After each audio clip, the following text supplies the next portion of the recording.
live in stereo.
Live in stereo.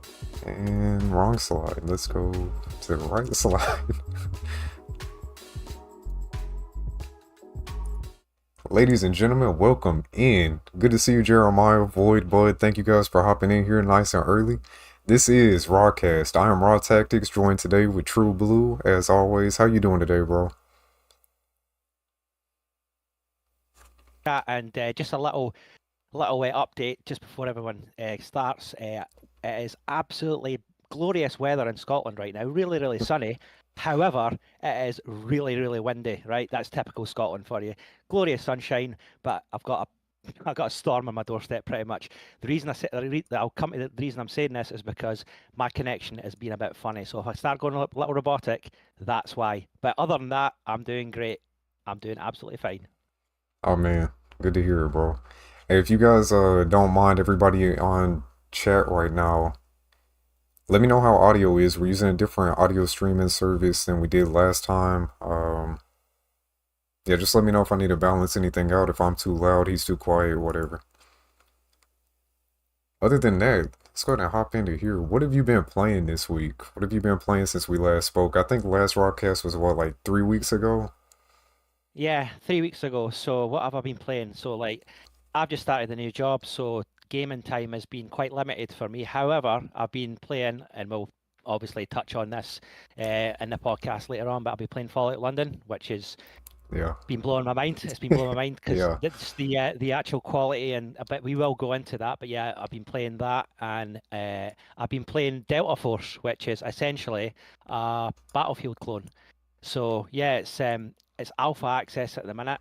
You have to request to join the alpha via Steam, but it's a free download. If you get your request approved, you will be able to download the game for free. It's a multiplayer Battlefield experience. It's essentially a Battlefield skin. You know, you get what you see on the tin. It's got the different classes, your different weapons, you know, your conquest mode, your breakthrough mode, and it's essentially Battlefield, and it's doing real well. I've been really impressed with it so far. It's a solid alpha, if you know what I mean. But yeah, I've been playing that, and I've been having a lot of fun with that. I've been dipping here and there into Fallout 4 again, after Nice. fixing Nice. some this. As you know, Raw, we've been doing a bit of bug fixing, a bit of Yeah.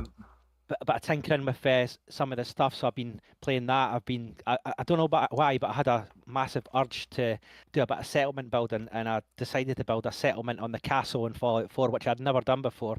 And I know a few of you are probably going, "What? You've not done that?" And I'm like, "No, I've not done Right. that."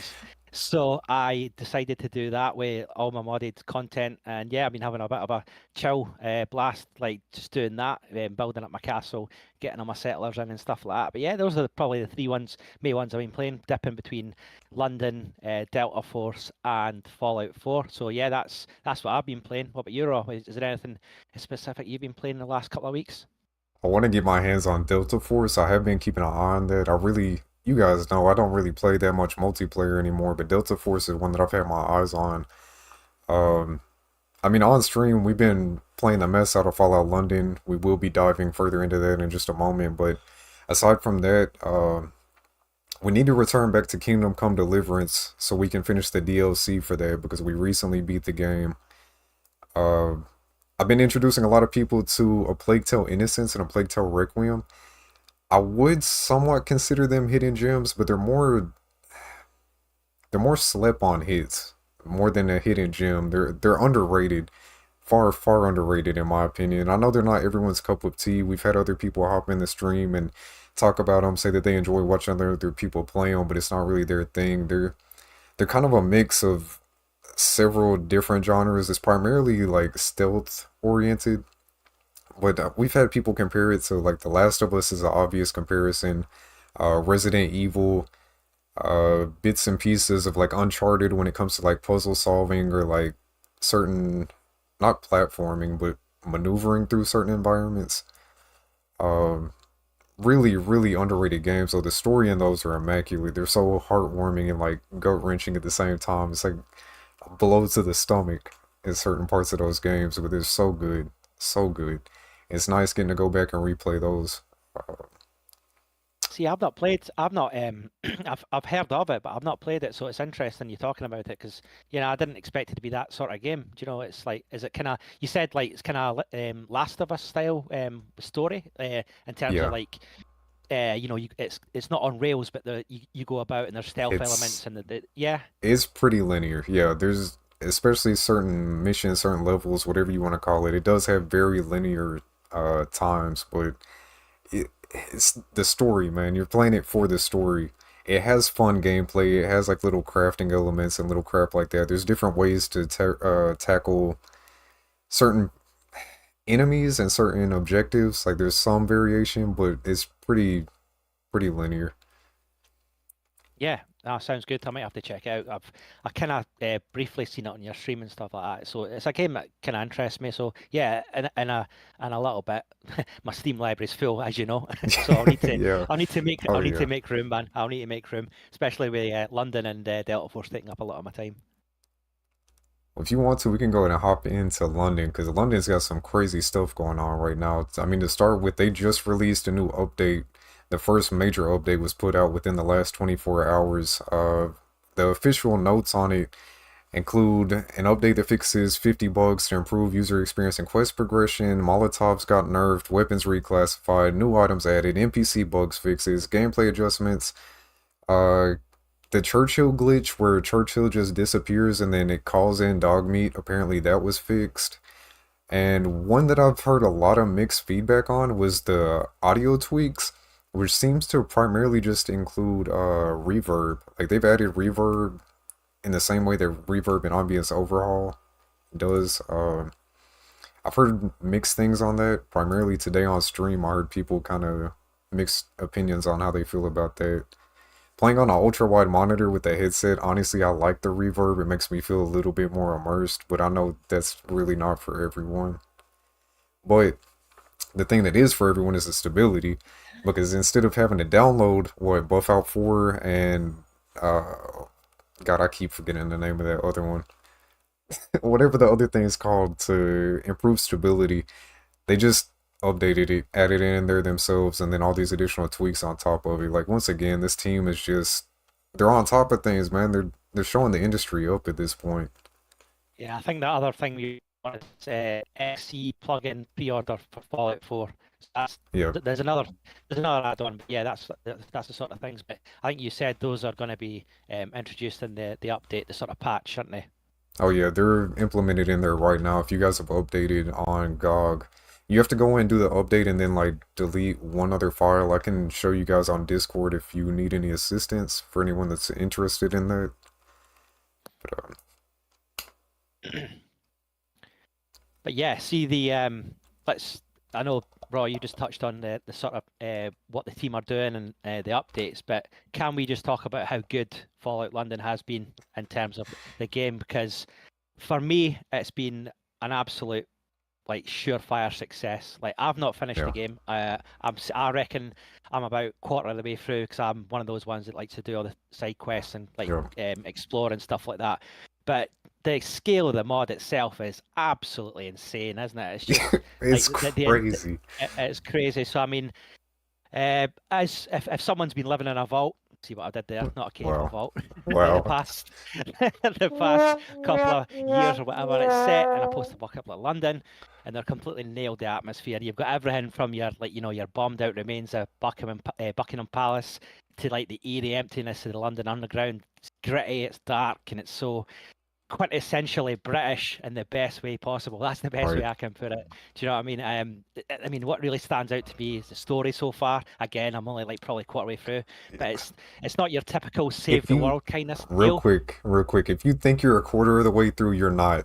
Bro, we're almost 48 hours into this save with it. We've been streaming like 12 different days, like 4 to 6 hour streams, and yeah, we're not even at the end yet. Yeah, I mean, it's like I say, it's not even your typical save the world kind of deal. It's like the factions in London are all unique. You've got the Camelot inspired knights or the Thames bankers. Each group feels like belongs in the world. They all have their own agendas that pull you in different directions. It adds like so much depth to the game. Do you know what I mean? And the characters, the writing is top notch in my opinion. For a modern team, they've really hit they've hit this at the park. They've managed to craft like memorable NPCs that are just as quirky and complex as anything Bethesda, or even better. I say that? Even better Bethesda put out. And the voice acting, seriously impressive for a fan project. It's got the charm with a touch of British wit that makes everything feel really, really fresh. I think you'll agree with that, Raw. Definitely feel really fresh, isn't it? Especially 100%. For someone that's been used to like the American setting. For me, kind of blows my mind that it's set in the UK, it's set in London. I'm hearing all these accents. I'm seeing all these locations that I'm familiar with and seeing them in the sort of state and decay that they're in, and it's like kind of mind blowing. As a Fallout fan, for me, it's top drawer experience, and it's coupled with obviously the good writing and the characters, the setting, it's very, very Fallout, and it's what fans wanted, and I think that the sort of feedback from that has only proved how much successful it's been. Yeah, for sure. To be honest, this is what Fallout needed. It needed the TV show, then it needed this. This is the best Fallout game in 10 years easy. Like everything that New Vegas had that we enjoyed. Like you were saying, the endless replayability at this point, the number of factions that you will come across that actually have their own dedicated story, that have people to interact with, that have quest lines, that you can branch off and like join all these different factions. Yeah, sorry. No, you're good. You're good. No, I was going to say, I think what sold it to me was the attention to detail. The world feels like so alive. There are so many little things to discover. In the landmarks every aspect. Are all there. Yeah, but twisted in the Fallout way. Do you know what I mean? With obviously the bombs have fallen and that. Plus, you've got the new weapons and the armor that fit in perfectly in the setting. Do you know it's not lore breaking. These fit right in there. And I love they've added stuff that makes sense for London. Like you've got cricket bats for melee weapons. Do you know what I mean? Right. That's little things like that is great, and you can turn them into proper deadly melee weapons. But I mean, it's something we touched on talking about Fallout yesterday. The music, do you know, when we talked about the different ambient tracks, I think the music, the ambient track, even the radio stations, they've all been tailored to fit this new world. It's clear that the team behind the mod has a deep love for Fallout and the franchise and London itself, and they've managed to merge the two in a way that feels completely organic. It's not lore breaking. It's like really, it just fits. I don't want to use a Todd Howard quote, right? I'm not going to do it, right? I'm not doing it, right? I'm not doing it. And let's just like get this into realization period here. It's like, this is a mod. It's not a full. It's a mod. It's a team of guys that have dedicated to pull this off. And it's something of this caliber, something of this polish and for professional reach, and it's free. It's free. You just need Fallout 4. That's But all you need, since and you obviously mentioned that, Intervoid is in yeah, chat right now. Sorry to interject. He was saying that he would have easily, or he would have happily paid $30 for Fall On, and I back that absolutely. 100%. Like this is worth it. I know you're saying like this is a mod. I get what you're saying. This is a mod. People need to realize that, and the scope of this is nuts. This is a full Yeah, game. They've reworked the combat mechanics to an extent. They've worked like reworked health, like level scaling and stuff. They yeah. the scripting in this, the camera angles, the set pieces, the characters, everything, man. Like this is a If I, game. Like yeah, definitely, no, 100%. And if I echo what you just said there in terms of, I would have paid if I knew the experience I was getting before. Then obviously you don't, but if I knew that this is what I was going to get, I'd pay $50 for it, no dramas. I would be like, yep, I'm paying that. You're paying for what you expect the quality, and the quality for me was like, it was far more than I expected, far more. Especially like I said, I'm only what I think is quarter of the way through doing side quests and exploring and stuff like that, and the right. story itself I've kind of touched on, but not fully. But yeah, I mean, it's blown me away, and it's just made me want to just talk about it now makes me want to play it again. I But can I know. just cut this? I know. I'm all right. See you later. I want to play London now. No, but joking aside, it's like as a Fallout fan, it's a must play. It's like a love letter to the series and a bold Yes. step in a new direction. And a bold step in a new direction. And I can't wait to see what the modders do next. You know what I mean? It's like. And like you never know, Bethesda. Well, they have taken notice because they've robbed a lot of the team. But Bethesda takes a lot of stuff from this. The fools, London, following in the mod, or I'm going to call it a game, is proof that the community is just as capable of creating incredible experiences as the developers themselves. And that's the it's a compliment I could give to the team. So I mean, there you have it. I mean, I've gushed and talked about it as much as I can, and all I can say is, from what I've played so far, I'd say 10 out of 10. Yep. Genuinely, it's one of those games that's top notch, and if you're a Fallout fan, it's a must play. I know a lot of people have played it and are playing it currently, but if you haven't, do yourself a favor, get out that vault of yours and go out and buy it, This guy. download it. But it's free. It's free. Remember, it's free, absolutely free. There's my 10 pence to Fallout London. Raw. I don't know if you've got much to add to that. I mean, really, we just about covered everything. As far as the game itself, like one thing, huge achievement for them. Within the first 24 hours of Fallout London going live on GOG, the game was claimed, well, the mod, whatever you want, I'm calling it a game. The game was claimed 500,000 times, setting a new GOG record within the first 24 hours. Like, that's insane. Can we just get a round of applause for them? Like, I'm doing a round of applause congratulations. right now. My I don't know if you God. can hear that, but there's a round of applause right there. Yeah. I You can just hear hit it that. on the soundboard too. Yeah, nice. Uh, yeah, man, that is insane. Like, setting records, if that doesn't speak volumes to what, like, I mean, that was just the anticipation for you, like their marketing team, because they have a dedicated marketing team. They are killing it. And when it gets down to Yeah, that level to where you're just like your marketing, your art design, like, man, everyone just, they nailed it.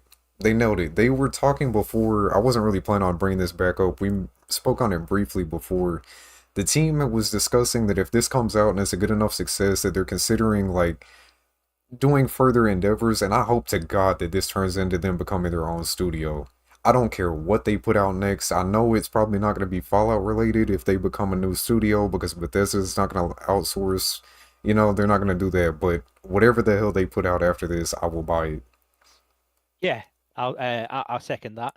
And can I just touch on like something I didn't touch on Alright. when I was talking and praising Fallout London, but there's things in that game that we talked about it, Rob, before, where little intricacies and attention to detail of the London landscape itself, and little things like you mentioned the Churchill dog. You didn't know the relevance of that. You know what I mean? There's little things that you miss Right. not being from the UK, but little things that you see. When I seen Iron Brew, it's like, oh, there we go. There's Iron Brew, Right. that's like the top Scottish soft drink, and obviously that's a reference to that. And I was like, beautiful. That's great. Even got that in London. The London game itself, but little things like that. When you said that Churchill dog, I was like, that sent shivers down my spine, because you won't know, there's an advert that used to be most Oh, annoying. I'm trying not to swear here. Yeah, but it was the most annoying advert I've ever seen in my life. And yeah, when the opportunity comes to get that Churchill dog, I was like, no chance. Do one. I'm not having that dog. right. And people were probably like, "You're so cruel. What are you doing that for?" It's like, because I hate that advert. I've actually got PTSD from that advert. If anybody in the UK is watching this podcast, they will know exactly what I'm talking about, right? It was the most annoying advert out there at the time. It's an old advert, years ago. But yeah, Churchill can do one in my opinion. But no, joking aside, the little references that you get in there, the attention to detail, is a top drawer. I absolutely love it. Seeing little things like Bakewell tart, the Cherrywell Bakewell tarts, the cakes. Right. You know, that's something that you like, the US fan base or anyone else that's not sort of European or UK based won't understand. Like, that's like a classic UK. I love that with a cup of tea, by the way. Oh, they are tremendous with a cup of tea. But yeah, little things like that, the Iron Brew, the Churchill references, and I've probably not seen the majority of them yet, because like I say, I've not played the majority of the game, the full story or whatever. So I'm looking forward to finding all these references. But like I say, Raw, you like, these things will probably skip over your head, like, you know, and it's not, obviously it's not a slight on you, it's just like things that you'll miss because you're not from the UK. Right. Yeah, and like, But yeah, to add on to all of this, like Paul was saying in the chat, it's a game that Bethesda's been very quiet on because they're jealous. Whether or not it's true that they're jealous, right? Like, that could be. However, it's definitely something they controversial. should take note of. Like 100%, they are getting upshown in so many aspects. Like the feedback from this. Think about the last like 3 Bethesda launch? No, yep, 4, 5. How many times did Skyrim come out? Think about Oh like the God, last, oh, mate. yeah, the last 5 releases from Bethesda and how those were received versus how this mod was received and how it's continuing to be received like several weeks later at this point. The game's been out, what, like 2 weeks or something like that? 3 weeks? Yeah. And it's just continue getting nothing but positive feedback. Like, yeah, you have the issues, you've got stability issues, but they've already put out a major patch that are addressing 90% of those issues right now. Like, since adding buff out and then the other one, like, it's already become so much more stable. And the fact that they went ahead and just rolled a major update out to make it even easier for people to get that, that's crazy. That's crazy. These people Yeah. are up showing like most game companies Triple, right now. yeah, AAA gaming studios. Yeah, they're you see that. I don't want to go off topic here, but you'll see that the indie games are starting to become more popular, because I mean, Yeah, what AAA games have really made it this year? I mean, I can't think of many AAA games that have really hit it hard. You know, you've had massive failures with like the Suicide Squad and a few others. But again, I don't want to touch on that. We'll touch on it at another time. But you get my point. I mean, London is so, like, for a fan creation, it's so polished. I know there's had the issues with the crashings. For me personally, it was adjusting a few settings, doing a bit of tinkering. right. For me, it was I think we've talked about it before. It was weapon debris, and it was what was the other one? God rays. I just had to tweak them down a little bit. I turned off the weapon debris, because that was a common crash issue with Fallout 4 itself, the vanilla game. But yeah, Yeah. I mean, There you go. doing that and then doing a bit of tinkering with buff out, and no, I didn't do that with London personally, but yeah, buff out seemed to have sorted out a lot of people, I think, including yourself, Raw. It seemed Yeah. to make it a lot more stable.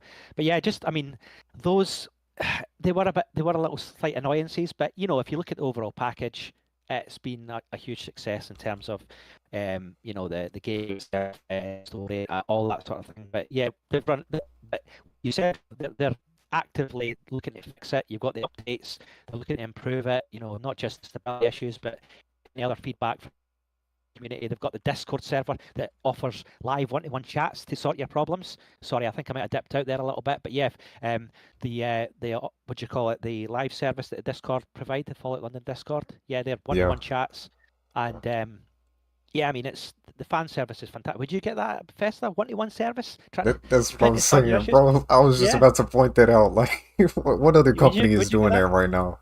What other company Nah. offers anything like that? I don't want to sound too negative towards Bethesda, but yeah, really have a look in the mirror, lads and Yeah. gals. That's how to do it. Do you know what I mean? This is how to do it, and this is a modding Yeah. community. Do you know what I mean? A modding community, and I only say that. I'm not saying that negatively. It's like full kudos to the guys and gals that have created this project, and it's been a huge success. So, for me, very well done. Another round of applause, I reckon. Raw, what do you think? Oh yeah, here, let me go ahead. They Yeah, deserve it. soundboard this. They deserve it.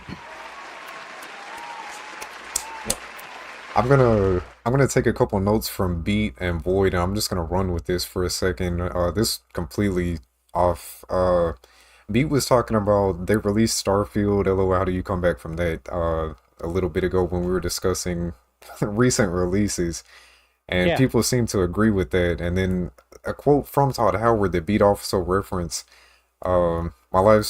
My life's work, a space Skyrim adventure. Play the game 50 times, Starfield forever, Unity 100 times, never-ending adventure, Rick and Morty 100 seasons, making a meme out of it. But that okay, they produced a game based off of an algorithm of what they think modern gamers want to see and what we want, based off of just data, right? They produced a game based off of data that was supposed to be their next winning Skyrim success.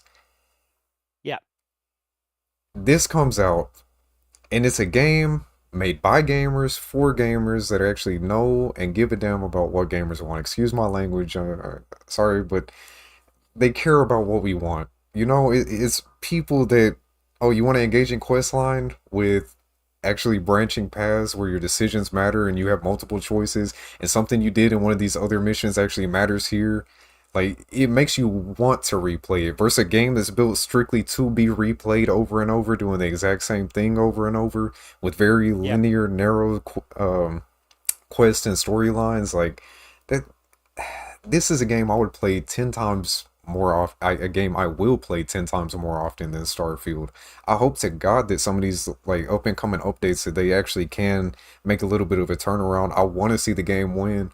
I don't want to see Bethesda continue losing. At one point, like we've talked about before, Bethesda was the pinnacle of gaming in my eyes. Like Oblivion days, Fallout 3 days, like that was a company that was on top of their stuff and giving people what they wanted and just improving and improving. And now we're at the point where we're at now because money rules the world. But dang, man, I miss when games were made by gamers for gamers, and that's what this is. Like that's what this is. So sorry to interrupt, Raw, but you know what the kind of for me from playing London and then the staff. Sorry, I'm going to be breaking up a bit here. Sorry about this. My connection is bad, so Raw, can you take over? Sorry, my connection seems to be better now. Sorry about that. Yep, this is that bloody storm again. Yeah, so anyway, what I was saying is the comparison. I'm going to talk about the comparison between Starfield and sort of Fallout London now. The biggest thing for me is, Raw, name me a character that's memorable in Starfield. Go for it. Can you name me a character that's memorable in Starfield? Sarah Morgan. Right. Because she hated Sarah that. Morgan. Like, It's it's because she's a annoying. meme, bro. It's because she's a meme. The first one that started to come to mind, I can't remember his name. The cowboy hat, the one that you meet in like the western themed town. Jesus, I can't remember his name. Sam, innit? Is it Sam someday? I believe it's Sam. Yeah. But that just emphasizes my point. This is my point, right? Sorry, I'm breaking up again. Yeah, sorry, I'm breaking up a little bit. Yeah, I'm good now. Let's see. So that emphasizes my point. It's like the other games, right? How many you could list? Right, I'm going to go back to New Vegas here. How many characters? Right, Boone, for example. Wow, right. See when I was playing. Like, I know this is kind of going back to your video, right? But I'm emphasizing my point here. It's like when I was playing the Boone quest, right? I would have to save my game and go away and do other stuff, right? But all the time I was thinking, oh my god, I want to know what happens. I want to go back to that quest. I want to know what there's intrigue and that character. It's like I want to. Sorry, I'm breaking up. You're good. Beats on top of it today. The chat's going crazy. The adoring fan talking about Sam, the robot, generic space cowboy #1. Like, exactly. See, exactly. They know exactly what I'm saying. A potato. Like... Oh my god, the potato. Yeah, it's exactly what I'm saying. It's like, and these characters, the London ones, I've not met all of them, obviously. So there's these London characters that that they've got such like compelling quest lines that you want to play. You want to find out the backstory. Even like it's gone back to like the even finding the terminals, the logs, the backstories of certain areas, little things like that Right. that really intrigue you and want to keep you playing. And not for the gameplay, it's the story that I like. Um, sort of picking up again. Sorry, Rock, but the storm is doing the best to mess me up. Yeah, it's definitely the story, man. I get what you're saying, 100. I think we all understand what you're saying. We're on the same wavelength. Like the characters in Fallout London, in Fallout New Vegas, like the people that have backstories, you actually want to learn and delve deeper into it. And it's always either something political, something emotional, something they have something going on that's gonna like pull you into them. It's gonna make you either love them or hate them. You know, like it. Bethesda, modern gaming in general is going through like a rough time. Everything's just meant to please everybody, and they're scared to take any chances. They're scared to build a character that's like, I don't know, deeper than a surface level. Oh, he's bad because he's a baddie. Or like this is generic Yeah, good guy number one, like strong smash. yeah. I mean, the point. Oh, you there, Blue? Sorry, I just got disconnected there. I don't know if you're still with me. Yep, you're here now. We're good. Yeah, good. Yeah, yeah. This. Sorry, apologies, but this storm is it's really playing with my internet connection. So just bear with me, Rock. I'll let you talk a little bit, and I'll just try and sort myself out here. Well, on a positive note, you want to continue with companies that are doing well, we can move on to KCD too. Yeah, go for it. So, KCD2, you're obviously more in the loop and more in the know-how with that. So yeah, I will let you fire away with that, and I'll have a little tinker with my connection. Okay, sounds good. Interboy Creative Vision is stagnating broadly, yeah, to say the least. I'm with you 100%, Boyd. Like, there's a lot more that we want to talk about. We're probably going to save that for another podcast. There's a lot to talk about with that. Well, moving on to Kingdom Come Deliverance 2. Hopefully everyone in here is familiar with Kingdom Come Deliverance, another game that I would say is 100% underrated. Another one that came out actually just a few months before A Plague Tale Innocence first came out. These were two games that just kind of flew under the radar to a lot of people, but I had my eyes on for months on end, and I took a gamble and ended up falling in love and became some of my favorite games. But Kingdom Come Deliverance 2 got a recent encouraging update. It got a rating in South Korea. It's rated 19 plus. The primary reason for the rating was due to gambling being present in the game. While it was never specifically stated, I would assume that it's just the return of Farkle, the game's like dice gambling game. I would assume that's what it is, but I mean, we kind of knew that the rating was going to be like M rated. This is equivalent to M rating to the rest of the world, 19 plus. Um, Actually, is that the rest of the world? I'm sorry. Is the UK M rating as well, or is it also like 18 plus, 19 plus?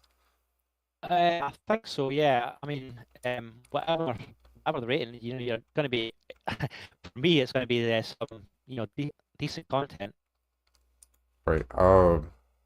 One thing this game you're Yeah. not going to be able to play around kids. Like Yeah. 100% based off of the trailers. You could tell just in the trailer they made it very apparent this is not to be played around kids. So that rating Yeah. was definitely not a surprise. I think there's going to be a lot of Hungry Henry stuff going on. Oh, he's gonna have a lot to eat. A lot to Yeah, eat. he's gonna be sniffing around, and he's gonna be a hungry man. I think with I feel this quite rating. hungry. That's all I'll say. Right. Yeah, it got the 19 plus rating in Korea. It's set to come out sometime later this year. Unfortunately, they still don't have a release date for that. Of course, we're gonna be covering that here on the channel. I'll keep you guys updated as more stuff comes out about the game. Uh, and on that note, we do need to get back to Kingdom Come Deliverance once again. We need to get back to those DLCs. Is there anyone in chat right now that is not familiar with Kingdom Come Deliverance? Do we have anyone that has either really positive or really negative things to say about the game? Please state your opinion. I want to hear from others. I love getting to share these games like we've been talking about with the Plague Tale. Like I've introduced so many people to some of these slip on, like I consider hidden gems or underrated classics at this point. Um, I know Blue, I also knew of the game before I started streaming it. I know you're really Yeah, fond of them as well, and it goes deeper than just the games, it's the studio behind the game.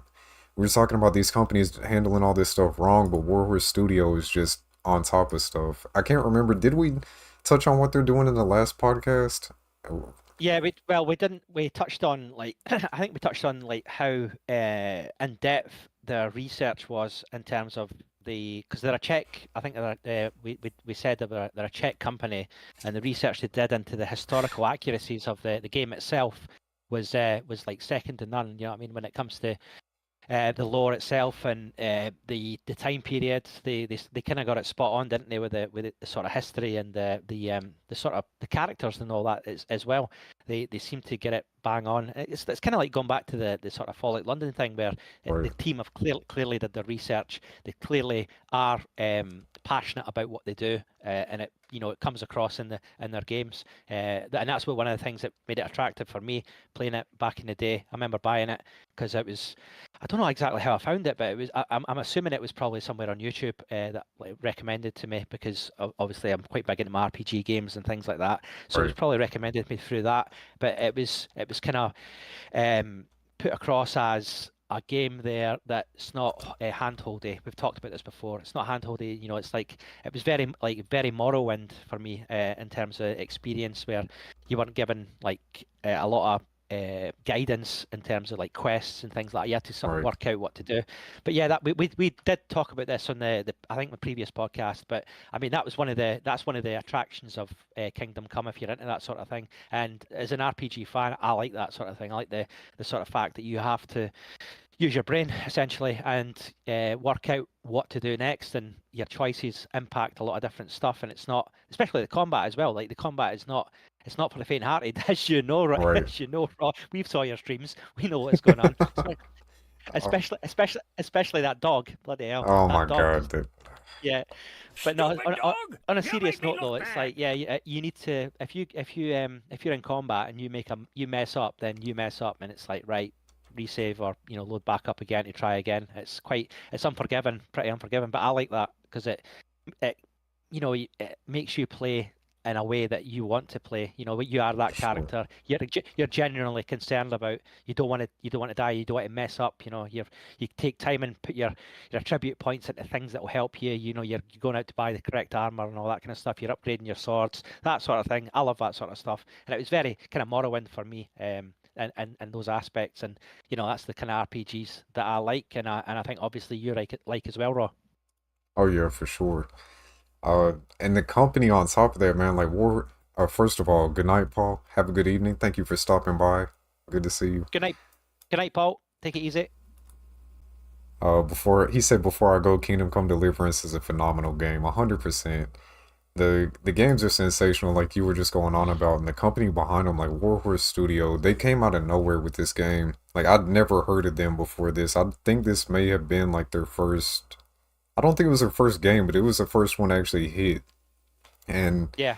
they they got a lot of like, I don't want to say, I don't know if it was crowdfunding or like whatever it was, donations. We'll say donations to help support Yeah. them. Yeah. And Yeah. the people that backed them on their first game, Kingdom Come Deliverance, are getting Kingdom Come Deliverance 2 for free. That is insane. What other company is going to do that right now? Again, like this is one of those companies that spend all this time and money on their research and on the writing team and the art direction. When a whole group comes together, it's a game made by gamers for gamers. You can tell the difference nowadays. I It's didn't know crazy. that. I know that you were going to get it for free. Yeah, the people that I think there's a certain threshold. It's like you had to donate a certain amount, but still, the people that really put forth that extra faith and trust in this company that was basically a nobody at the time. Like, forgive me, I don't mean disrespect, but you know what I'm saying. They don't have a Yeah, man. AAA budget. They kind of came out of nowhere, and the people that stepped out on that branch, took that leap of faith, and they're paying them back, like showing them continued love and appreciation. That is crazy. That is so against the grain with the modern landscape of like just gaming in general right now, and not even just gaming, just major companies in general. It's crazy to see that. Yeah, it's phenomenal. You love to see it, don't you? You love to see these companies that are, you know, we've already touched on it, that are passionate about what they do, and they're making a game for gamers, and they rightfully get the recognition that they deserve from the product they're doing, because essentially at the end of the day they're excuse me, they're appeasing their consumers, and they can only develop their relationship and their reputation from doing that. And you know, you're going to get likes of me, you, and the rest of the RPG community backing them, and knowing that they're going to get a good product from, you know, previous ventures and previous products. You know, it's For only it's sure. not that's the way to do it. You know, I think that's the only way to do it. Appease the gamers, good product, you know, and deliver the goods, and you will sort of keep your audience. You will and draw in new audiences. So I think that for me, that's the way to do it. Right. Um. Oh crap. Excuse me. So yeah, we don't have an official release date for Kingdom Come Deliverance 2 yet. It is still slated to come later this year. Unfortunately, I have a sad announcement. Stalker 2 was also supposed to be slated for later this year. It is getting pushed back, but honestly, not by that much. The release date was supposed to be September 5th. It's getting pushed back to, if I'm not mistaken, it's like November 20th now, is what they're shooting Right. for. Okay. That's not bad. I've Like, not. go ahead. No, sorry, I've not seen that. I've not been following that. And again, that's a game that I'm really looking forward to. But no, that's it's a bit of a bummer. But again, if it's for good reason and stuff like that, for a more polished product, then I'm all for it. Yeah, from what I was reading from like the several different articles and videos, it's really just for polishing. They don't feel like the Yeah. game's in a completely adequate state to be released right now. And as crazy as it is to be praising that, like, thank you. Like, Yeah. congratulations. Actually making a good Well, call on that one. Well, you have to take into consideration as well the situation in the world right now in terms of Ukraine itself. Right, Uh, right, you know, it's so you have to take those things into consideration. And the fact that they are actually still making this game. I know they're not going to be a lot of the developers and stuff like that aren't based. Well, some of them might be based in Ukraine. I'm not to my knowledge, but you know, they've moved around here, there, and everywhere to get this game out and developed. So you have to take that into consideration. And you know, I fully back what they're doing. If it means like we get a game that's complete, that's not a mess on launch, then fine. I'm willing to wait. That's something that I can take. yeah, for sure. I agree with you 100%. Like, this is a game that I have high, high hopes for. I have, again, this hurts to say, but I've never played any of the Stalker games. I have recently just downloaded Stalker Gamma. I want to get my hands on it. I want to try it out for myself. I have watched plenty of other playthroughs. I've watched plenty of people playing this over the past like decade or two, but I've never played it myself. But this game I'm looks phenomenal. Mate, I'm trying so hard not to swear right now. That is a crime. It's a crime, I man. know. I That is, know. you are. I'm going to call you a buffoon, right? That's what I'm going to call you. Right. That's the best I'm getting. No, joking aside. No, I can see why. See, in all honesty, though, that'll blow your mind. Then, if this Right. game comes out and it's anything, if it's an improvement, which it will be, in my opinion, it will be an improvement on the previous games. Your head will explode because at the time the Stalker games were fantastic for me. Being a Fallout fan, same sort of kind of, you know, you're in a desolate landscape, etc., etc. It was a game that was made for the likes of me and you. Do you know what I mean? It was one of those Right. ones, and it'd be really interesting to see what they've done with with Stalker 2, because I'm really hyped on what they're going to be doing. I've not looked too much into it because Right. again I try not to do that because of spoilers, Exactly. etc., etc. I want a fresh experience. But the other ones, I mean, like Stalker, was it Shadow of Chernobyl? That was a classic for me back in the day. It was like, you know, we talk about games being raw and gritty. Man, that is right up there. I mean, like even the mod you talked about Gamma, the mods, they made Right. them even more like sort of survival experience elements where the ammo is more scarce, the weapon parts break more, and trying to find weapon parts is a struggle. You know, it's really, you really have to if you're playing, you really need to play the game properly. Do you know what I mean? You can't just run around and be all arcadey. It's like you need to be. A lot of thought needs to go into what you're doing and what you're doing next. Pick your next move, that kind of stuff. And I know we like that kind of stuff here on this channel. I'm Oh sure yeah. we do. Oh yeah. Absolutely love it. That's why I got my hands on Gamma. Like, I want to try some of the other Stalkers. Like you said, Gamma is supposed to be more of a hardcore thing, but if you haven't noticed, I Yeah, kind of like bashing my head against the wall a little bit with these yeah. post-apocalyptic shooters. Like, I don't know what I it get what is. I get worried about you sometimes, man. You're Yeah, giving yeah. yourself too much. It's like have a break, Raw, man. This is it's killing you. Anything for the But channel, man. Anything for the yeah, channel. man, you gotta do it. You gotta do it. You put yourself through it. But yeah, I mean, do you want to talking about like mods again, where we talk about the Fallout 1 mod? Shall we chat about that? Oh wow, yeah, we completely skipped over that. I was Actually, wondering when we were going to get to that because I think yeah, you jumped straight onto the other stuff, so I was like, oh right, okay, we're doing that later then. we completely went off script. So let's rewind way back to Fallout London first. Uh, Yeah, I'm pretty sure everyone in the chat right now was there, but on top of Fallout London's success, it's been also having a ripple throughout multiple Fallout content creators, and I felt a little bit of the impact of this as well. Recently we hit 800 subs. Thank you guys for that. Just hit 850 today, but we hit 800 on stream like a couple weeks ago. Mantis. TK's Mantis was just chilling in the chat, and I had no idea he was even in here, just watching me for a little bit. I got my first super chat that day. Like I think it was the day Fallout London dropped, or it might have been the day after, right I around think the so. time Yeah, that it dropped. Like that was crazy, man. Oh my God! On top of just getting this game, also hit 800 subs, got the first super chats, hit all these milestones, and just thank you guys once again. Thank you all. Um, Enough of that mushy crap though. Back to Vault 13. After Fallout London, we're getting a Fallout 1 remake in Fallout 4's engine, turning it all into like first person, like modern Fallout style for Fallout 1. And again, games that I haven't played, I've seen people play, but I'm gonna let you just take the reins on this because I know you have that burning passion for these games.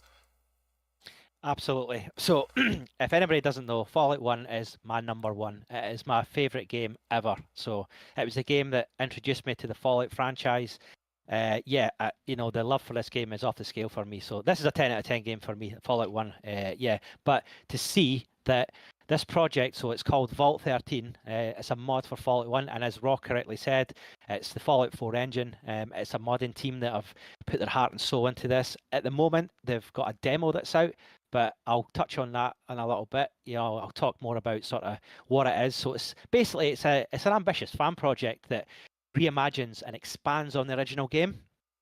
And the mod has been making waves in the Fallout community for a long time now. It's been in sort of production for the last few years, a good few years to be fair. But Fallout 1, as I say, is the classic, and it's amazing to see modders still give it the love.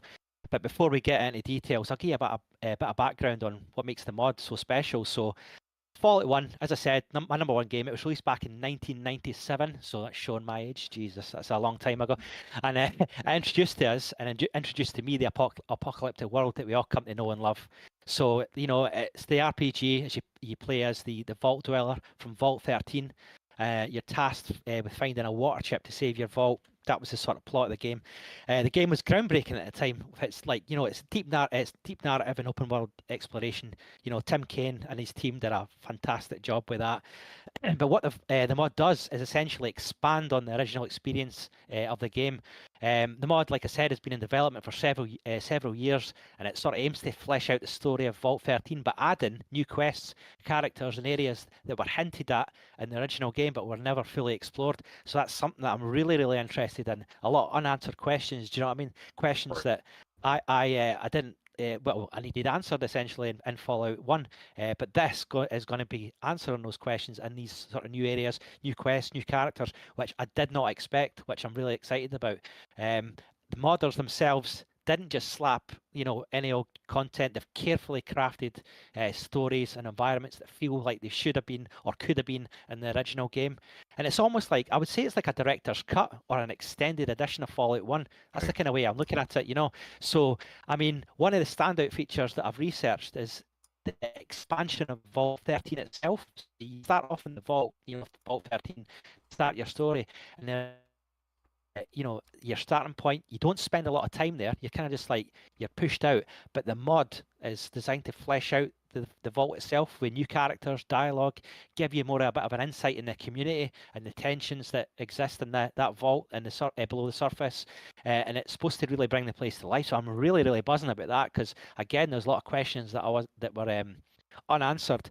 The new quests are going to be another highlight for me. So they've added several new storylines that tie into the main quest, but are also stand on their own. So, for example, from my research, there's a subplot about conspiracy within the vault, and there's another that delves deeper into the experiments that were being conducted there as well. So we all love that, don't we, Raw? We all have a terminal that explains the backstory of certain vaults and stories. But these aren't just side quests; they're integrated into the full story, so to overall enhance the narrative. So I mean, that is very, very interesting. Again, this is a mod team. We love a mod team. We love a mod team that does this stuff. We absolutely love it. But one of the things that really impresses me about the mod so far is like the attention to detail and the design and writing, just like Fallout London. The dialogue feels like it could have been written by the original developer herself. Like Raw correctly pointed out, there's no like sort of voice lines. I think he mentioned to me that off stream. There's no like dialogue at the time, voice actors. But the new characters are supposed to be well developed. Their interactions with the players are meaningful and like not just filler content, just like London.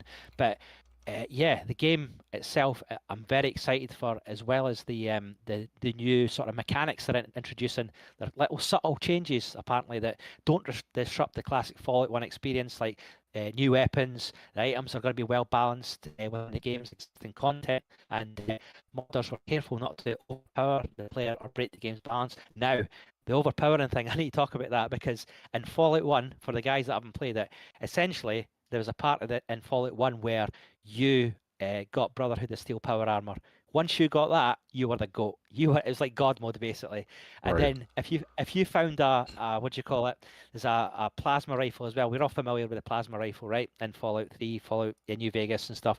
But if you got that, there was an option to accelerate it as well, basically mod it. And once you got the power armor, once you got the accelerated plasma rifle, you were insane. You were just like killing you were destroying everything. So like, when you play a game and you're struggling in an early area, I don't know, it could be a bunch of raiders or whatever, and you're struggling, so you kind of leave it, wait till you go back, get yourself powered up, and then go back. That's what it kind of feels like. But it's like every part of the game, so it's a bit broken, if I'm not going to lie. But hopefully, with this modding team, like they recognize that, and as soon as you get power armor, you don't just turn into God and just destroy everything. But yeah, that's the kind of things I'm looking at in terms of the modding aspect. Let's have a look. Again, there's a community behind it. So there's community testing behind it. So for those that are worried about bugs and stability issues, the mod's been thoroughly play tested apparently. So the community is pretty active, and the developers have been good about fixing issues and listing dates. So again, that's another thing. Bethesda, take note. So if you're a fan of the original Fallout and you're looking for a way to experience it with fresh content, the Vault 13 mod is definitely something worth checking out. It's basically a love letter to the original game, and it really shows what the dedicated fans can do, just like London. So I think keeping those classic games alive and even enhancing them with projects like this, if you're curious about the mod, it's available on several modding sites, but the best one and your go-to for Fallout mods is obviously Nexus. It's on there. It's called Vault 13.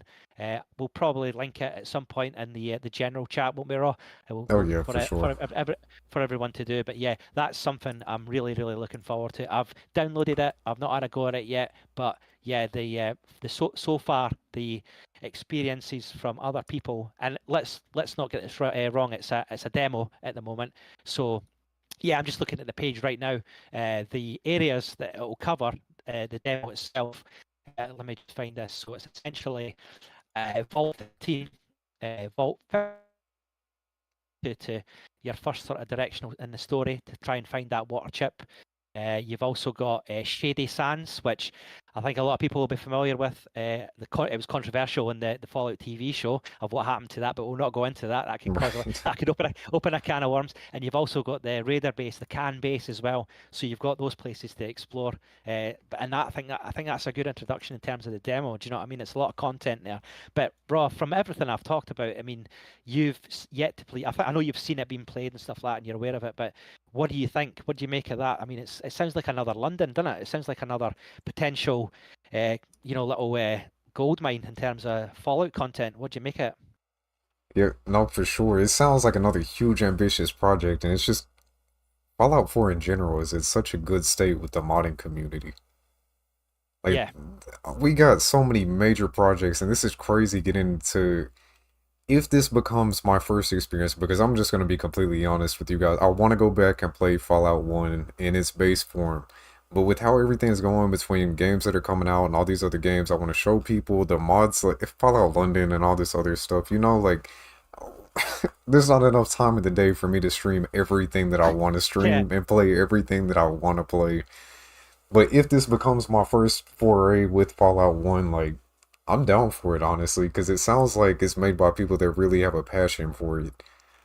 Raw, I'm going to cut you off just a second, right? So, what could happen here is that you could get the experience that I've just experienced. So, like, I hadn't played The Last of Us, right? So you might Right, be getting the same right. same experience. So if you hold out and wait till this project's complete, you might get the whole experience that I had. If it's successful and good, you might get that Last of Us experience of playing Fallout 1 for the very first time in a remastered format, which I'd be Crazy. well jealous. I'd be Right. well jealous if you do that, right? So it's like the flip side of that. So that I've had the Last of Us experience, but you might get the Fallout experience of this.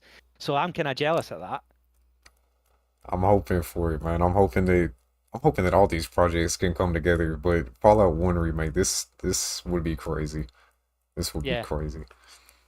But like I said, it's available on Nexus. I don't know. I've not had a look at the proper instructions on download and stuff like that. But it seems to be quite straightforward. Oh yeah, something I will mention is if you download this, if you've updated, you need to downgrade from the next gen version. Right. So the downgraded, so you need to install it on the 1.10.163 version, which is obviously the original version prior to the next gen update. And you've got to have, Fallout 4 Extender. But yeah, the instructions are all there on the Nexus site on how to do that, and I'm sure we'll have it somewhere in the page, like in the coming weeks or whatever. If anybody's interested, we can pull it up for you guys on sorry. We're starting to lose you a little bit there, That's cool. Blue. But yeah, if you guys have already downgraded for Fallout London, you'll be good. It runs off the same downgraded version, like Blue was saying, the one right before the next gen update went live. Yeah, sorry about. I think I'm back. I think I'm Yep, back. you're But good. yeah, what I was saying was hopefully we can. Oh no, I'm gone again. Nothing but the I'm best, back. baby. Nothing but the I'm best. back. It's fluctuating so bad. Yeah, so hopefully we can have the instructions on the Discord and the RawTactics Discord. I think we'll have at least the download link and stuff like that. But I'm Right. sure Raw, and I'll try myself as well to help out anybody that's interested in the downloading the mod itself and giving it a go. I think I've just broken up again. So Raw, can you just take the wheel for a second? Got you. Uh, Sorry. yeah, thanks for that next gen update, Bethesda. Agreed 100%, Void. Man, I know you're relatively new around here, but dude, we're the same wavelength, man. Like, we've talked about it multiple times up to this point. That was ridiculous. Like, actually, no, well, we're not gonna go back to that. We're gonna carry on. Do you have any other points that you'd really like to hone in on with Fallout, Vault Uh, 13, Blue?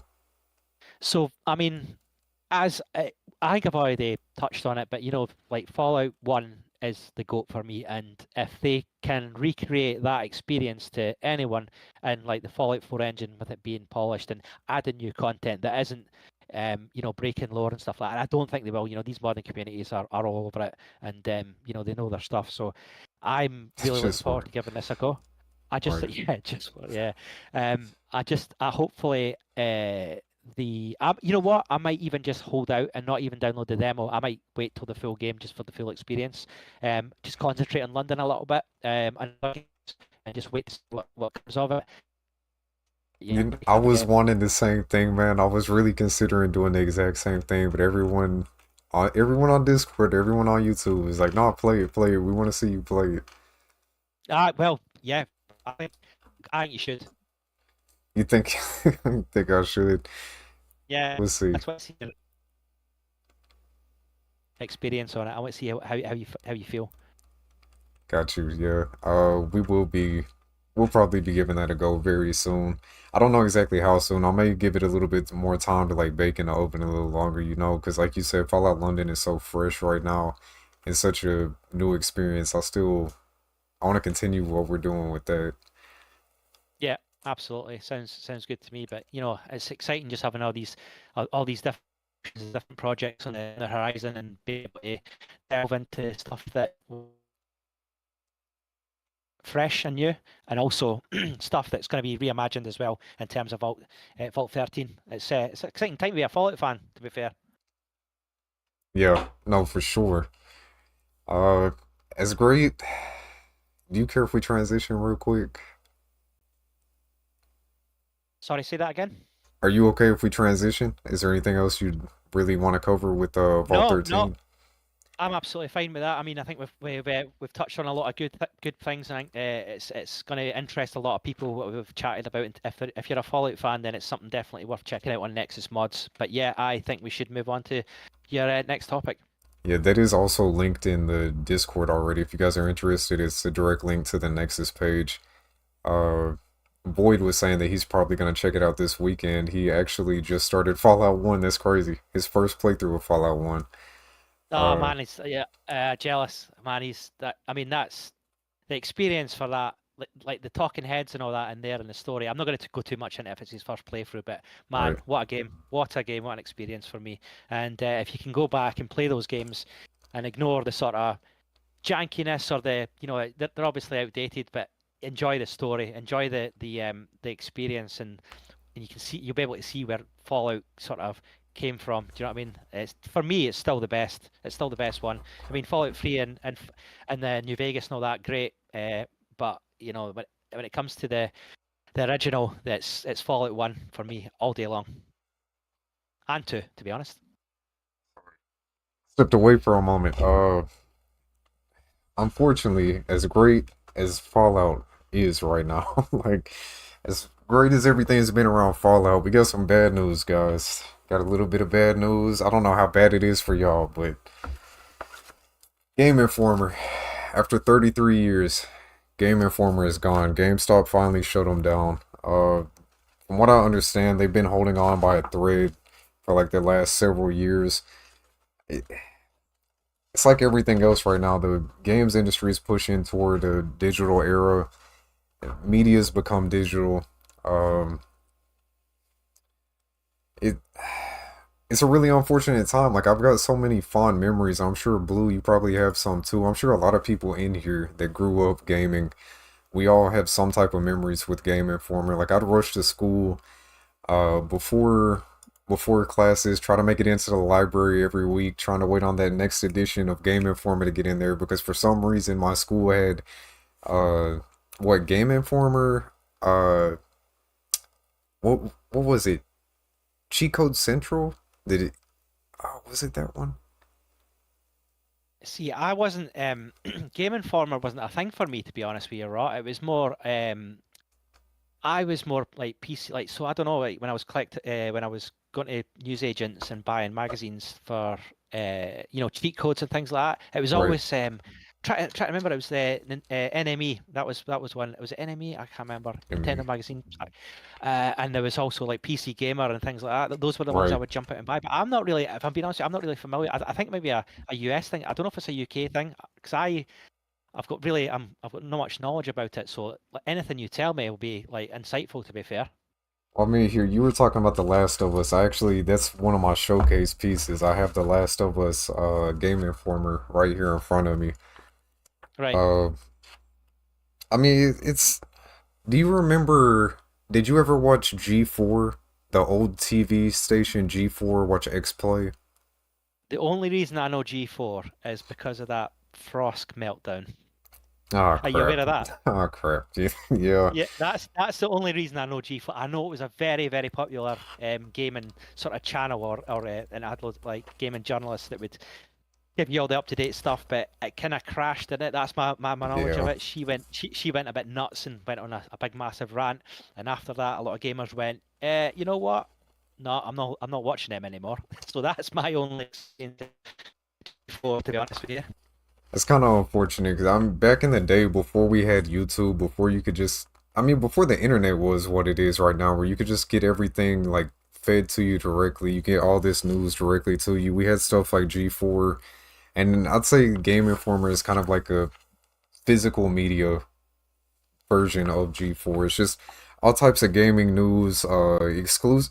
That's one thing that really sucks. I was watching a video from GamerRanks earlier today, actually discussing this, and one aspect that I didn't really even think of that Jacob Aldino brought up was a lot of a lot of media from the past is going to be lost with the closure of Game Informer because they'd get exclusive content that other people wouldn't even get, like exclusive behind the scenes footage of like it could be like pre-alpha artwork of what a character or asset in a game is going to look like, and then in the final result it looks nothing like that. That type of media is going to go down with Game Informer, and that really sucks because stuff like that, to me as a collector, I would love to have bits and pieces like that. The kind of stuff that most people don't care about, but to the right person, like, that is huge. That's a piece of gaming history, you know? Yeah, And we're losing. I've just had a quick look. So like Game Informer, I'm definitely not. I wasn't aware of it because I think I've just seen it's an American monthly video game magazine. Right. So that's I've not seen it in the UK. It might be in the UK, but I have not seen it. But it sounds very similar to the sort of gaming stuff that the gaming magazines I used to collect. And like you said, you would buy them because you would want to know obviously the reviews of games and stuff like that before YouTube, right? Right. That's how I would it would give you a gaming review and it would be out of 100% or whatever, and that's how I would get my information. Not only that, but like I would buy like the PC gamers where like the little discs on the front, and the discs were full of demos. Like what I mean, it was great, so you could Yeah. play the games and before you bought them and stuff like that. I've So got I mean like that was 50 of those demo discs sitting over here next to me right now, too. Yeah, man, that was peak. That was great, man. I was so excited going to the newsagent and getting that stuff. But yeah, the other ones were more for the cheat codes and find because like there was some games like that you play that would be absolutely that you would not know what to do. It'd be absolutely impossible to find the route. So you would always have to buy a gaming guide or like like your likes like your American one, Game Informer, to find out how to like finish that game, how to complete that game or whatever. Because if you didn't, it'd be nearby impossible. You can't just Google it or go on YouTube. That wasn't a thing back in the day. So Right. those things were essential. I know that some gaming companies would release they would release a game and then they would release a strategy guide with it as well, wouldn't they? Oh To my get some gosh, extra yeah. to get some Yeah. extra dollar. You know what I mean? But that they were things that would I would be buying to ace the game or find out those little like cheat codes, not cheat codes, but you know what I mean, those guides showing you where to go. I remember Link to the Past on the Super Nintendo. I hadn't a clue what to do in that. I had to buy all these Nintendo Power magazines and all that to find out where to find certain things, and but that was that in a way that was the charm of back in the day. Like, do you know what I mean? It was finding out stuff and getting those magazines, getting extra games, but it would also sort of open your eyes to other games that were on the market at the same time, like those Right. magazines. I miss those days, but particularly the demo discs. That was fun. That was really good. Buying those demo discs, trying them all, and then going out into your like electric EB games or whatever it was, and then Right. buying the full game. Class. It was absolute class back in the day. So yeah, but unfortunately, I'm not that clued up on Game Informer itself, but I get the premise. I get the principle. But there for a while too, it was locked down like uh GameStop owned Game Informer. They made it like a monthly thing that you had to do through GameStop. It was tied in with their God, it's been so long, I don't even remember what it's called. The GameStop reward membership thing, whatever it was. You get them mailed Yeah. to you included with that. Um, I mean, that's pretty much all I had to say on that one. Like, farewell, Game Informer. It was fun. It sucks seeing the way that the world is going right now. I'm really gonna miss a lot of this physical media stuff. Like it, I don't think a lot of people truly understand what's coming with the digital era and how unstable it is. Like, real quick, kind of off subject, but entirely relevant. The whole blue screen of death that just took over the world, uh, causing flight delays, causing all types of issues with banking and everything else recently. You know what I'm talking about, Blue? Yeah, absolutely. So it knocked out like where my new job, it knocked out a lot of IT systems in Edinburgh Airport. So yeah, the disruption, the chaos that that caused, Yeah, and it's gone, and there's no real backup. Do you know what I mean? Like yeah, that. I know what yeah. I know what you're saying with the sort of physical aspect of it. There's no real sort of contingency plan, if you like, in terms of that. And I know what Raw's saying. It's like having those games, not just from a nostalgic point, like, or games, or it could be magazines, it could be anything. Having that as a look back to your past, or also just having that copy as a collector. It's quite special, and having those magazines, the Game Informer itself closing down. It's sad times, and it's a change. But I don't think people, as Raw said, I don't think people realize how much of an impact it'll be till in the future.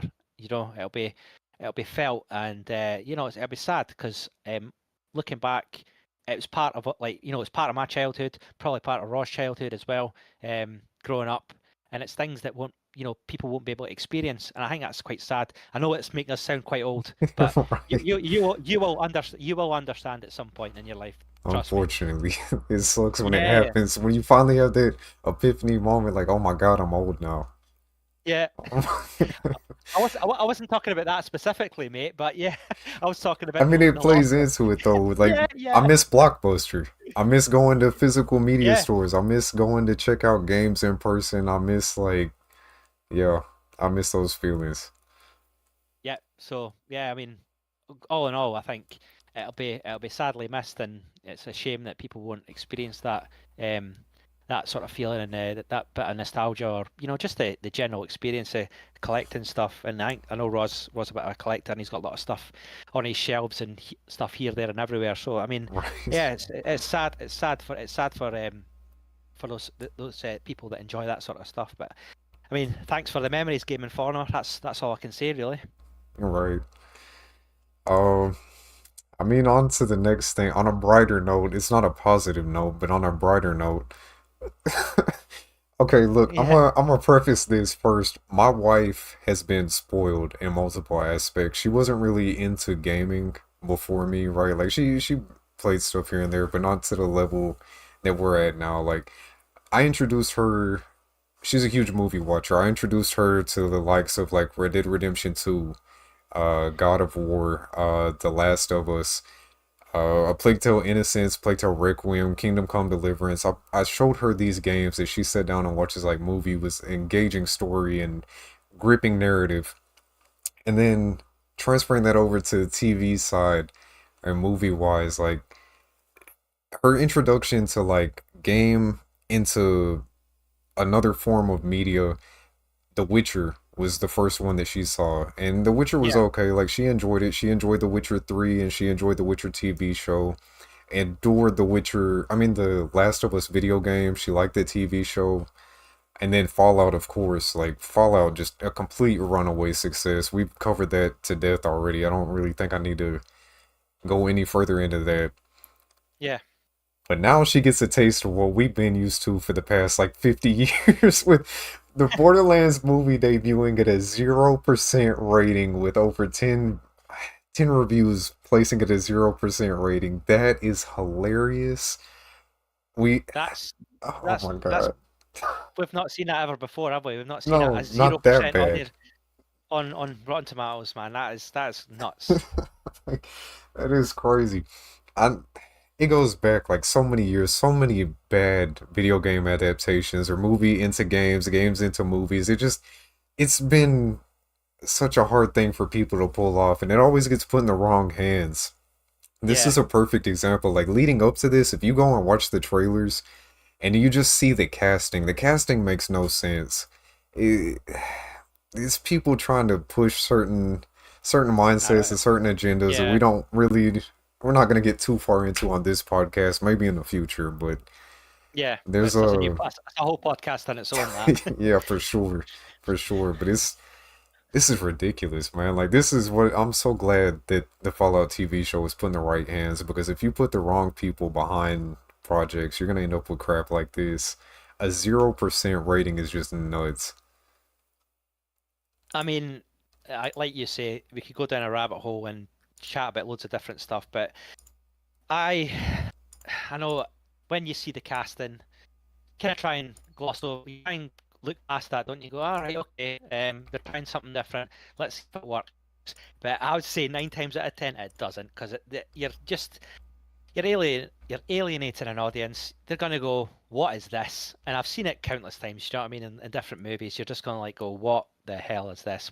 Why they cast this person as that? Why is it's nothing like they are in the books, the lore, whatever. I know that again, people just go, yeah, just look past it. It's for it's Yeah. for the modern audience, all that kind of stuff. And it's like, well, no, it's not really. It's kind of appeasing uh, small minorities and all that sort of stuff. But again, I don't want to go too much into it, but you get what I'm saying, Raw. It's just Yeah. frustrating. All we want as gamers or movie fans is a good movie that depicts it entertains you at the end of the day. It's believable. It's well written. It's got good characters. It's got characters that that you care about. You essentially get a sort of bond with in the movie, all that sort of stuff. But I mean, 0%.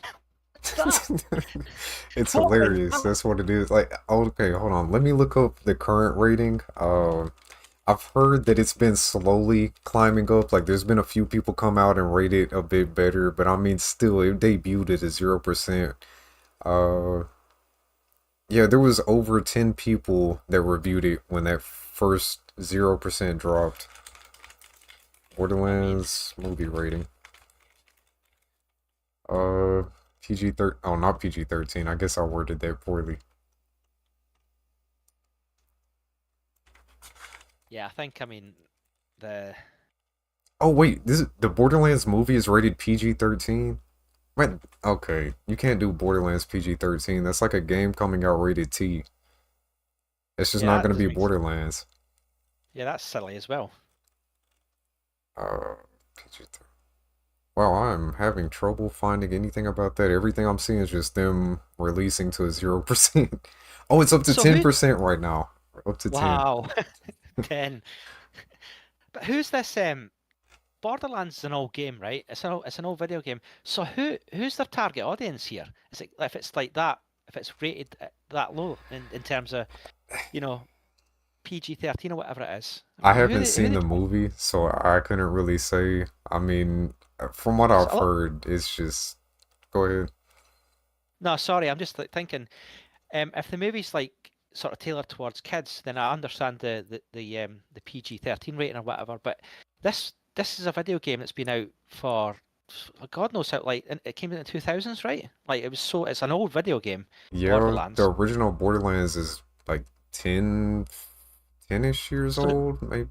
Let me double check yeah, that. so surely your target audience is going to be like older people that get Borderlands. Do you know what I mean? That's been through the experience, played the game, and you're going to go, oh yeah, I want to watch that movie. Obviously, there's going to be um, sort of try to capture new audience and stuff like that. But the majority of the audience will surely be guys and girls that played the game, or the games, should I say, 1, 2, and 3, or how many there actually were.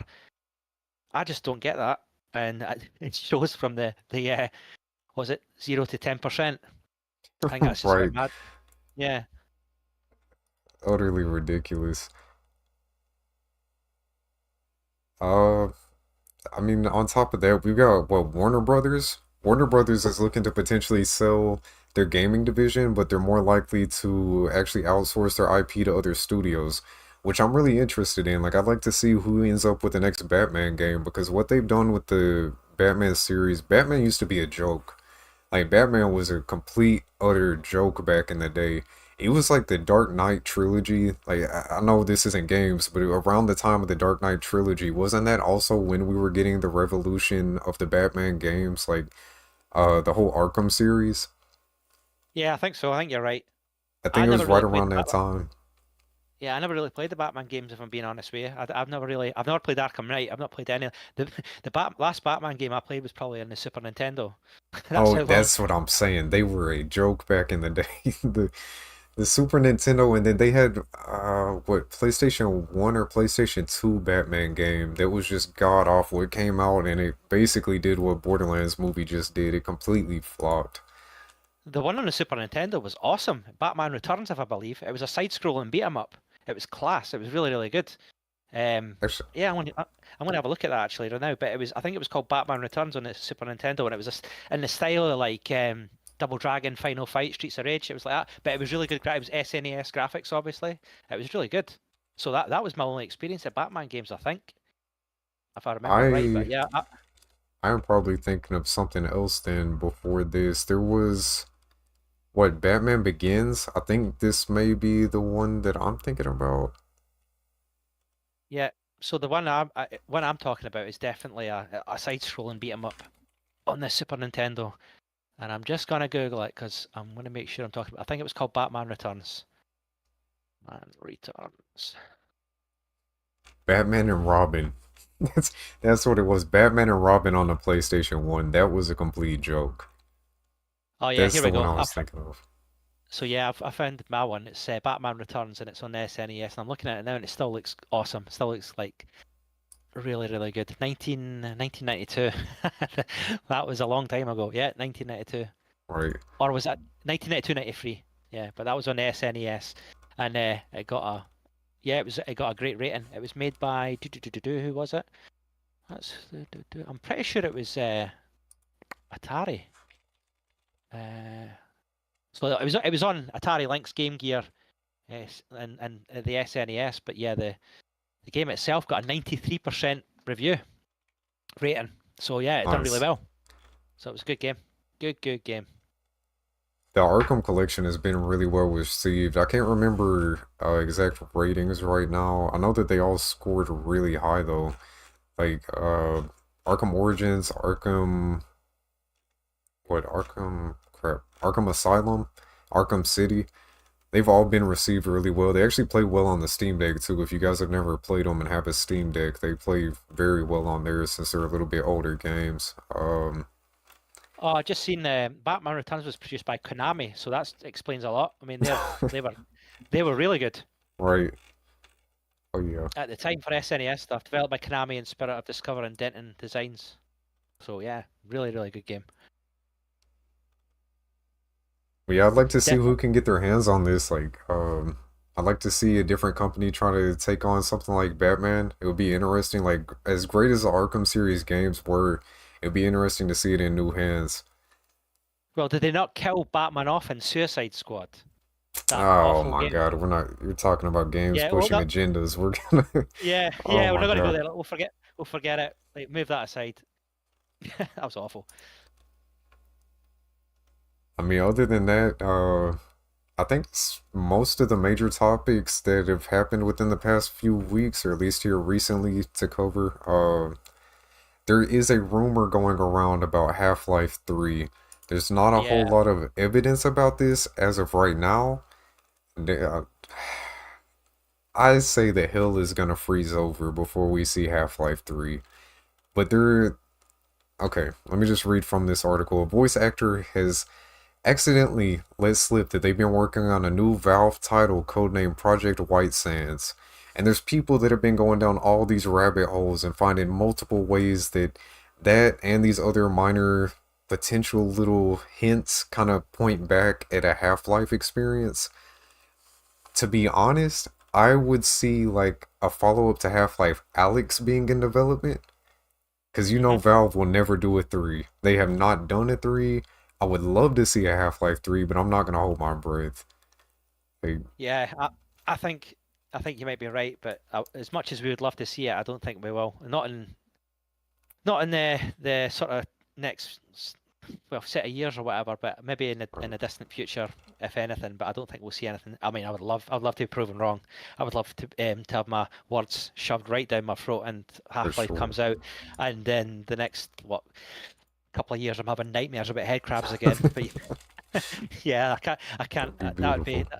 yeah, it'd be really good. It'd be really good to see the Valve come back into the scene, explode back into the scene in terms of gaming, and and blow us all away with Half-Life 3. Because when it does eventually hit, it will probably hit like a bomb, and a good bomb. Without a doubt. Without a doubt. Well, guys, I think that's gonna about wrap it up. Do you have anything else you'd like to cover or discuss, Blue, before we head out of here?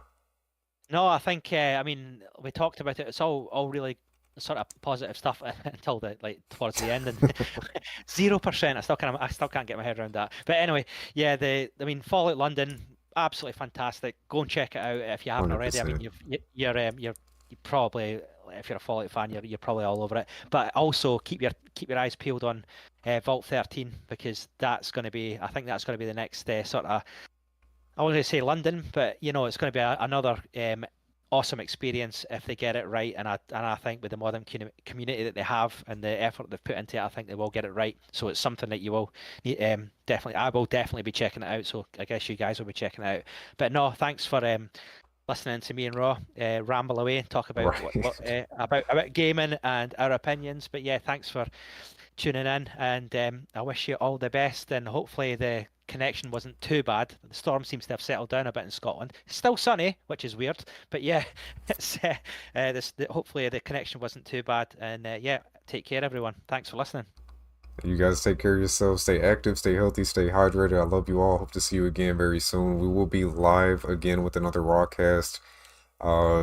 This time next week, hopefully. Yeah, hopefully. Like I say, it'd be there probably the Saturday, Sunday, or Monday, if that's cool with you, Rob. But yeah, it would Oh yeah. probably be between those days for the next 8 weeks or so.